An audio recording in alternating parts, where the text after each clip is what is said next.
अग्निमीळे पुरोहितं यज्ञस्य देवमृत्विजं होतारं रत्नधातमम्।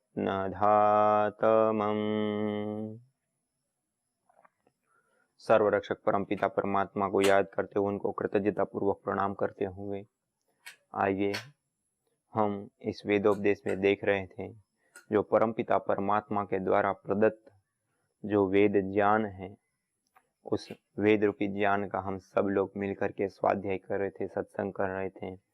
और उस वेद रूपी ज्ञान में जो विशेष करके यज्ञ से संबंधित जो श्लोक सूत्र मंत्र हैं उसके ऊपर हम स्वाध्याय कर रहे थे। और हमने ऋग्वेद के 2 मंत्रों के बारे में देखा था कि जिसमें यज्ञ को एक पाप नाश के लिए वज्र की भांति बताया और यज्ञ हमारे जीवन के लिए अति उत्तम रूप से सुख देने वाला और आगे बढ़ाने वाला, हमको ऊपर उठाने वाला वर्धमान नाम से बताया।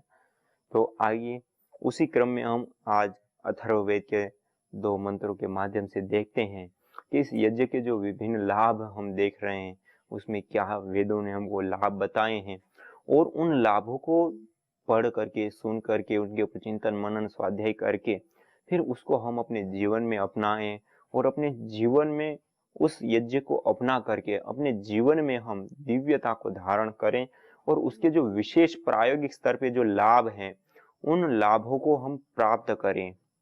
और इस यज्ञ के लाभ केवल 1-2 प्रकार के ही नहीं, कई सारे लाभ हैं और ये दृष्ट लाभ भी इतने सारे हैं कि हम कल्पना नहीं कर सकते। लेकिन जितने दृष्ट लाभ हैं उससे भी कई गुना ज्यादा यज्ञ के अदृष्ट लाभ भी हैं।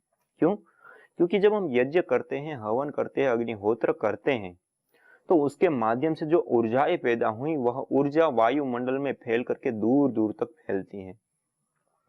अब वह जितनी दूर तक वायुमंडल में फैलती है वहां तक का जो वायुमंडल है वो शुद्ध हो जाता है, वहां तक का जो वायुमंडल है उसमें जो विषाक्तता है वो नष्ट हो जाती है और उसके साथ साथ वह वायुमंडल सात्विकता से युक्त हो जाता है। फिर उस वायुमंडल में रहने वाले जो भी लोग हैं वह उसमें जब श्वास लेते हैं या उस वायुमंडल में वो विचरण करते हैं तो उनका स्वास्थ्य भी ठीक रहता है, उनका शरीर भी पोषक तत्वों से युक्त रहता है, उनके शरीर में भी किसी भी प्रकार की कोई भी व्याधि है तो वो नष्ट होती चली जाती है।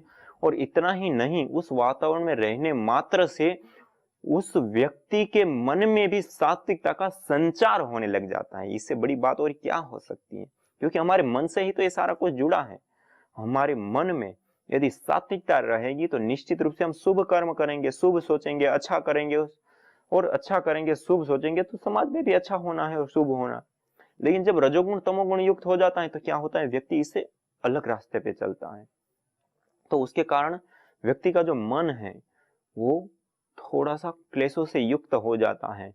व्यक्ति का मन जो है पाप गुणों से युक्त हो जाता है और पाप कर्मों में वो प्रवृत्त होता है और खुद तो पाप को भुगतता ही है, खुद तो उसका दुख उठाता ही है, लेकिन अन्यों को भी उठाने के लिए मजबूर कर देता है, औरों को भी उसका दुखद फल जो है वो भुगतना पड़ता है। तो समाज में जो अशुभ फैलता है उस अशुभ को दूर करने का भी व्यापक रूप से कोई काम करता है तो वह यज्ञ की ऊर्जा करके।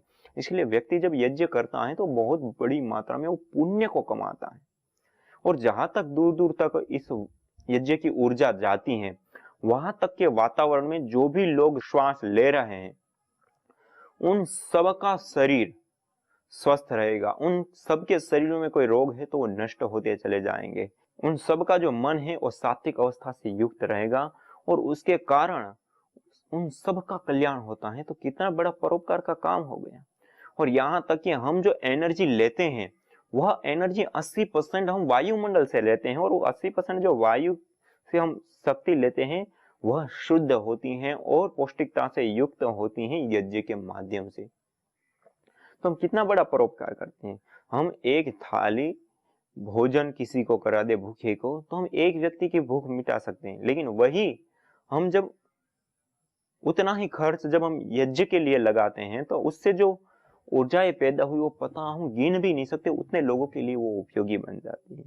और इतना ही नहीं, मनुष्य के ही लिए नहीं, मनुष्यतर जो अन्य प्राणी भी, कीट पतंग पशु पक्षी से लेकर के यहाँ तक कि जो छोटे छोटे जीव होते हैं वहां से लेकर के पेड़ पौधों तक, पेड़ पौधे आदि तो 95% आहार अपना वायुमंडल से लेते हैं, केवल 5% वो भूमि से ग्रहण करते हैं, 95% वो वायुमंडल से आहार को ग्रहण करते हैं। तो उनके लिए तो आप विचार कीजिए कितना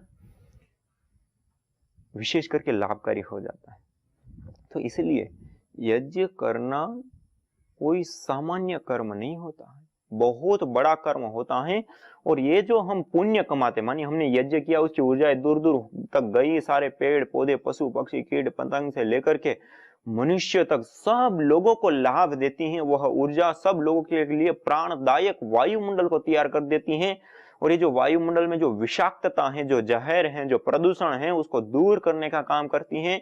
और इतना ही नहीं है, सारा जो चराचर भूमंडल है, सारा ब्रह्मांड है, उसमें भी संतुलन स्थापित करने का काम यज्ञ की ऊर्जा करती है। इसलिए वेद में कहा यज्ञो वै भुवनस्य नाभि, सारा चराचर जगत है, भूमंडल है, ब्रह्मांड है, उसके नाभि है यज्ञ।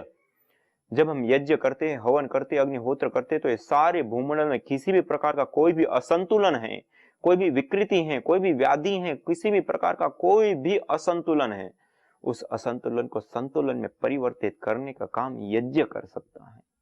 वो सामर्थ्य है, वह शक्ति है यज्ञ में।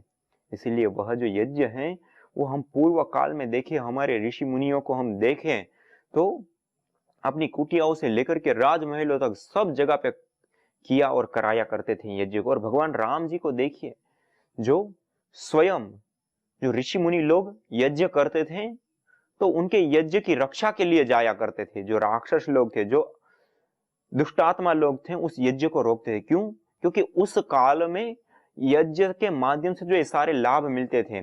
मानिए जिस राज्य में यज्ञ होता है वहां पे किसी भी प्रकार का कोई भी रोग नहीं फैलता है, वहां के अन्न फल फूल औषधियां वनस्पतियां बहुत बड़ी मात्रा में उत्पन्न होते हैं, शुद्ध होते हैं, पवित्र होते हैं, पौष्टिक गुणों से युक्त होते हैं। और वहां के राज्य में रहने वाले लोग भी उस वातावरण में रह करके सत्व गुण से युक्त रहते हैं और चारों ओर शुभ ही शुभ फैलाते हैं। तो वो राज्य, जिस राज्यों में यज्ञ होता है, वह राज्य सुख शांति और समृद्धि से युक्त रहते थे। तो उस समय यज्ञ हुआ करते थे। लेकिन जो आक्रमणकारी जो लोग थे, जो उस राज्य का अहित चाहते थे, वैसे लोग सबसे पहला आक्रमण यज्ञों के ऊपर किया करते थे। और वह हम रामायण में देख सकते हैं। रामायण का जो वृत्तांत है उसमें महर्षि लोग जो यज्ञ करते हैं तो राक्षस लोग, मानी राक्षस कोई ऐसा नहीं होता सिंह लगा दिए तो राक्षस बने। राक्षस मानी मनुष्य में ही सारी चीजें देखी जाती हैं। जो व्यक्ति शुभ अच्छे कर्म करते वो ऋषि हैं, वो आगे बढ़ने वाले और बढ़ाने वाले लोग हैं, जो अच्छे हैं समाज के लिए, संस्कृति के लिए, अपने लिए और सबके लिए, प्रकृति के लिए, सबके लिए भला चाहते हैं, सबके लिए भला करते हैं और वैसा ही अपने जीवन को जीते हैं, वो ऋषि मुनि लोग थे। और एक विपरीत लोग थे जो आज वर्तमान में भी हम जिसको गुंडा कह सकते हैं, डाकू कह सकते हैं, या जो गलत लोग हैं, जो अशुचिता में जीने वाले लोग हैं, जो अभद्रता में रहने वाले लोग हैं, जो हत्यारे लोग हैं, उन सबको हम उस कैटेगरी में रखते हैं। तो उस समय भी ऐसे लोग थे जो आक्रमण करते थे उस समय। तो वो क्या करते थे, उन यज्ञों के ऊपर आक्रमण करते हैं जिस यज्ञ को नष्ट करने से अपने आप वहां की कृषि व्यवस्था खत्म हो जाएगी। क्यों? क्योंकि जब यज्ञ नहीं होता है तो जो फल फूल वनस्पति औषधियां जो उत्पादन होता है वो कम हो जाता है और उसमें जो पोषक तत्व होते हैं उसकी न्यूनता हो जाती है।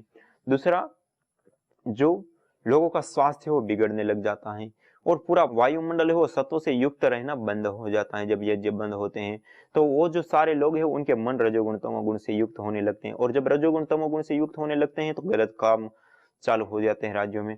तो जिसके कारण वहां पर चारों ओर अंधकार छाने लग जाता है और गलत दिशा में राज्य की प्रणीति होने लग जाती है और गलत रास्ते पे चलने लग जाते हैं और उसके कारण सारा राज्य दुखालय बन जाता है। तो ये एक उसको हराने का और या उस राज्य को नष्ट करने का एक तरीका हुआ करता था। इसलिए उस समय सीधा यज्ञों के ऊपर अटैक किया जाता था, यज्ञों को नष्ट किया जाता था। तो ये हम उस वृत्तांत को रामायण में भी हम देख सकते हैं।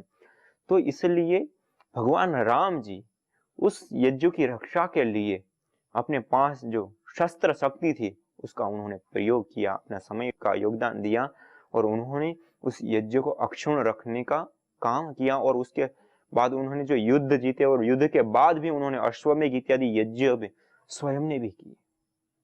तो यह जो यज्ञ की परंपराएं थी वो सामान्य नहीं थी, वो बहुत उत्तम थी, अति श्रेष्ठ थी और राज्य को बढ़ाने वाली थी। और इस बात को महर्षि दयानंद सरस्वती जी ने भी बताया है कि जिस राज्य में यज्ञ होता है वह राज्य रोगों से रहित और सुखों से पूरित रहता है, और जिस राज्य में यज्ञ नहीं होता है वह दुखों से युक्त रहता है।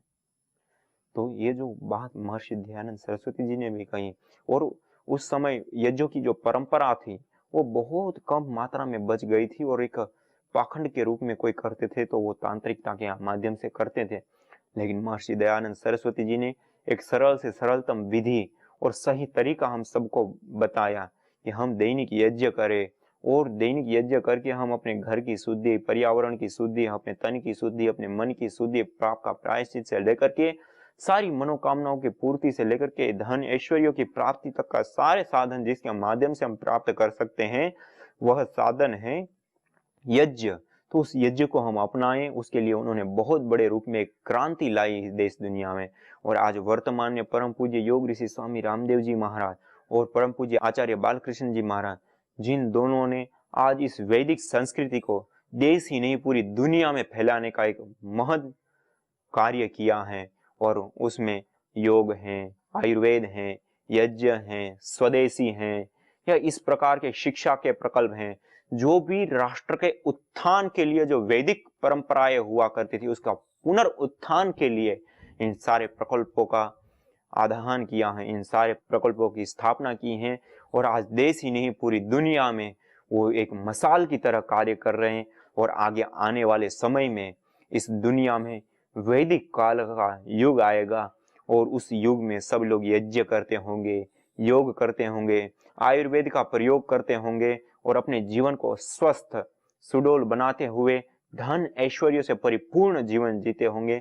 ऐसा भारत निश्चित रूप से बनेगा, उसमें कोई भी किसी भी प्रकार का कोई संशय नहीं रखना चाहिए हमको।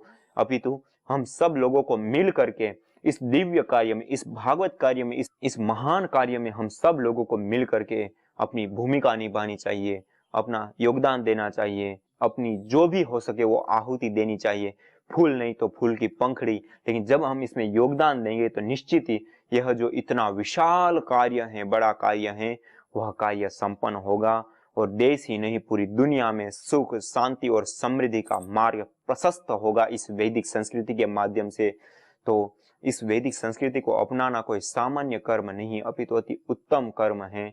तो ऐसी संस्कृति को हम सब अपनाएं, और इस संस्कृति के साथ जुड़ करके हम अपने जीवन का भी कल्याण करें, और उसके साथ साथ इस जगत का भी कल्याण करें। तो हम देख रहे थे यज्ञ के जो विभिन्न लाभ हैं, उन लाभों को। तो आइए इसी क्रम में हम आगे अथर्ववेद के मंत्र को देखते हैं। इजानः स्वर्ग यान्ति लोकाम, अर्थात यज्ञ करता उत्तम उत्तम सुखों को प्राप्त करता है। इजानः स्वर्ग यान्ति लोकाम, यज्ञ करता जो होता है वो उत्तम सुखों को प्राप्त करता है। जैसे मैंने अभी बताया, सुख का साधन हम क्या कहते हैं? पहले तो हमारे पास ऐश्वर्य हो, जो अन्न फल फूल औषधियां हो, उत्तम वायुमंडल हो, उत्तम परिजन के लोग हो, कोई बीमारियां ना हो, सर्वे भवन्तु सुखिना, सर्वे सन्तु निरामया, सर्वे भद्राणि पश्यन्तु मां कश्चित् दुख भाग्, किसी के जीवन में कोई दुख ना हो, सब निरामय हो, मनी सब निरोगी हो, और सुख से भरे हुए हो सबके जीवन। यह जो मंगल कामना है, उस मंगल कामना को, यह शुभ कामना को पूर्ण करने के लिए एक सक्षम रूप से कोई साधन है आज हमारे सामने, तो वह यज्ञ है। इसलिए कहा इजानः स्वर्ग यान्ति लोकाम। और दूसरे मंत्र के माध्यम से बताते हैं, अयज्ञयो हतवर्चा भवति, अर्थात यज्ञ न करने वाले का तेज नष्ट हो जाता है। देखिए इधर एक साइड कह रहे हैं कि विशेष उत्तम सुखों को प्राप्त करता है यज्ञ को करने से, और एक मंत्र में कह रहे हैं जो यज्ञ को नहीं करता है, अयज्ञयो हतवर्चा भवति, जो यज्ञ नहीं करता है उनका जो तेज है वह नष्ट हो जाता है। तो क्यों इस प्रकार से हमको सचेत भी कर रहे हैं? क्योंकि आज हम वर्तमान स्थिति को देख सकते हैं। वर्तमान के युग में हमने यज्ञ नहीं किया है, हम व्यापक रूप से यज्ञ नहीं करते हैं।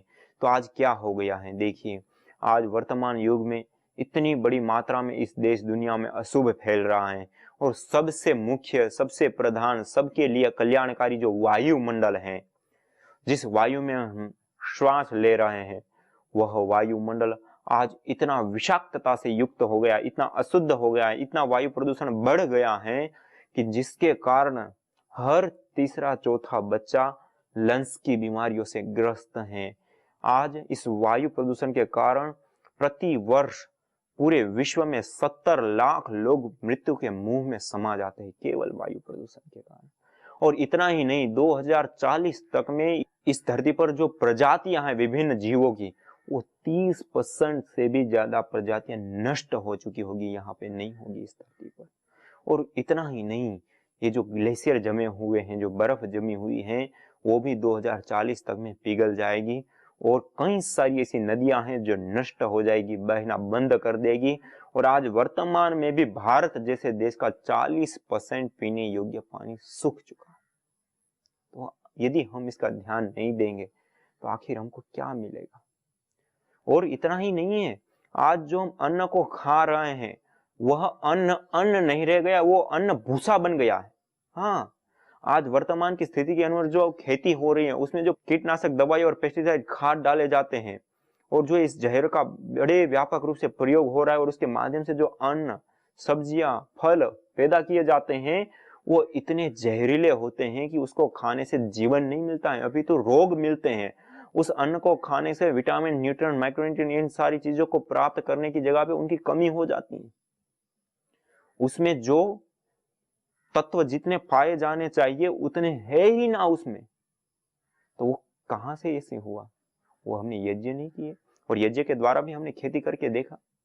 जब हम यज्ञ के द्वारा खेती करते हैं और उसके माध्यम से जो अन्न पैदा होता है, उसके माध्यम से जो फल पैदा होते हैं, उसके माध्यम से जो पुष्प से लेकर के जो भी चीजें पैदा हो रही हैं, वो अति उत्तम, उसका आकार भी बढ़ जाता है, उसकी जो क्वालिटी है वो भी बढ़ जाती है, उनकी क्वांटिटी भी बढ़ जाती है, और उनका आकार प्रकार देखने से लेकर के रंग रूप सब चीजों में इतनी ज्यादा वृद्धि हो जाती कि हम कल्पना नहीं कर सकते। और ये हमने यज्ञ नहीं किया, जैसे यहाँ पे तेज नष्ट होने की बात, ये हमारी खेती का तेज जो है वो नष्ट हो चुका है। और यहाँ तक कि जो खेती आज उर्वरक बननी चाहिए, वो उर्वरक बनने की जगह पे इन खादों के कारण वो नष्ट होती चली जा रही है, बंजर बनती चली जा रही है। इतनी बड़ी मात्रा में मिट्टी की हानि हो रही है कि हम कल्पना नहीं कर सकते। उसके जो बैक्टीरिया, कीटाणु होते हैं, वो दिन प्रतिदिन नष्ट हो रहे हैं। उसका जो बंजरपना है वो बढ़ता ही बढ़ता चला जा रहा है भूमि का। और इतना ही नहीं, उसके साथ साथ जो अन्न पैदा हो रहे हैं, फल फूल, औषधियां, वनस्पतियां, सब्जियां पैदा हो रही है, वो भी इसी प्रकार से उनके भी जो गुण हैं वो नष्ट होते चले जा रहे हैं। और उसके साथ साथ होता क्या है कि सारा जो धन हमको प्राप्त होना चाहिए, जो समृद्धि प्राप्त होनी चाहिए, वो समृद्धि हमको नहीं मिलती। और उससे अतिरिक्त हम देखें तो जिन राज्यों में, मानी इस देश में यज्ञ ना होने के कारण वायु प्रदूषण तो बढ़ा ही है, और उसके कारण बीमारियां भी बढ़ी हैं। और बीमारियों के बढ़ने के साथ साथ यह जो वायुमंडल है वो इतना अशुद्ध हो चुका है कि ग्लोबल वार्मिंग, ओजोन परत का क्षरण, वायु प्रदूषण, ये इतनी बड़ी ज्वलंत समस्याएं हैं कि देश ही नहीं पूरी दुनिया को आज जुझा रही है। और अरबों खरबों रुपए का खर्च हो रहा है, लेकिन फिर भी दिन प्रतिदिन यह समस्या बढ़ती बढ़ती जा रही है। आखिर आज इसका समाधान क्या है? और आज पूरी दुनिया में कोई भी ऐसा कोई संसाधन नहीं है, या कोई भी ऐसी टेक्नोलॉजी नहीं है कि जो हो चुका है प्रदूषण उसको हम दूर कर सके। हम प्रदूषण जो कर रहे हैं उसको बंद करें तब भी हमारा बचाव हो जाए, लेकिन वो तो आज दिन प्रतिदिन और फैक्ट्रियां, कंपनियां लग रही है, और गाड़ियों का व्यवहार बढ़ रहा है, और ट्रांसपोर्टेशन का साधन बढ़ रहे हैं, जिसके माध्यम से वायु प्रदूषण तो दिन प्रतिदिन बढ़ रहा है। पेट्रोल, डीजल, कोयला, केरोसिन से लेकर के जो भी मृत ईंधन है, जो प्रदूषण कारक हैं, उन मृत ईंधनों का दिन प्रतिदिन मेट्रिक टनों में यूज होता है, और दिन प्रतिदिन उसकी जो मात्रा है यूज करने की वो बढ़ती चली जा रही। कंट्रोल तो हमको वहां करना चाहिए, वो भी नहीं हो रहा है। दूसरा, जो हम संसाधनों का प्रयोग करते हैं उसमें ऐसी टेक्नोलॉजी का लोग प्रयोग कर रहे हैं, उसमें ऐसे संसाधनों का प्रयोग कर रहे हैं कि जिसके माध्यम से कम मात्रा में प्रदूषण हो, वो तो हम कर रहे हैं। लेकिन जो प्रदूषण हो चुका है उसको हम कैसे कम करेंगे? और वो समस्या तो हो चुकी है ग्लोबल वार्मिंग की, उसको कैसे हम रोकें? उसको रोकने का आज मॉडल साइंस में कोई भी किसी भी प्रकार का पूरी दुनिया में कोई साधन नहीं है, लेकिन हमारी वैदिक संस्कृति में यह महत्वपूर्ण साधन हमको पहले से ही हमारे प्रभु ने, ईश्वर ने हमारे साथ वेद रूपी ज्ञान में हमको बताया है कि यदि हम यज्ञ करेंगे तो यज्ञ से शुचि जीवो अग्नि सहस्रारंभ, जो यह यज्ञ की ऊर्जाएं हैं वह सहस्र लाभ प्रदान करने वाली हैं, और इस वायुमंडल में चराचर फैल करके इस वायुमंडल की जो विषाक्तता है उस विषाक्तता को दूर करने का सामर्थ्य यज्ञ में है, हवन में है, और गाय के घृत में है। गाय का घृत को सर्पी कहा गया है। सर्प जो होता है वो वायुमंडल से जो श्वास लेता है तो उसके माध्यम से वायु से सारा जहर अपने शरीर में धारण करता है और शुद्ध वायु को छोड़ता है। इसी प्रकार से जो सर्पी घृत होता है, उस घृत की जब हम अग्नि में आहुति देते हो परमाणु रूप में कन्वर्ट होकर के कई गुना बढ़ जाता है इस वायुमंडल में फैल करके। इस वायुमंडल की जो विषाक्तता है उस विषाक्तता को नष्ट करने का कार्य ये गौ घृत करता है। तो आइए इस यज्ञ को अपनाएं, इसकी वैज्ञानिकता को समझें, इसका प्रायोगिक स्तर पे जो लाभ है उसको समझे, देखें, और इस यज्ञ को हम अपनाएं और अपने जीवन के साथ इस जगत में भी, इस प्रकृति में भी संतुलन स्थापित हो और ये जो वैश्विक समस्याएं बनी है उसका अंत हो, इसके लिए हम यज्ञ अपनाएं। तो आज इतना ही। इसी के साथ ओम शांति शांति शांति।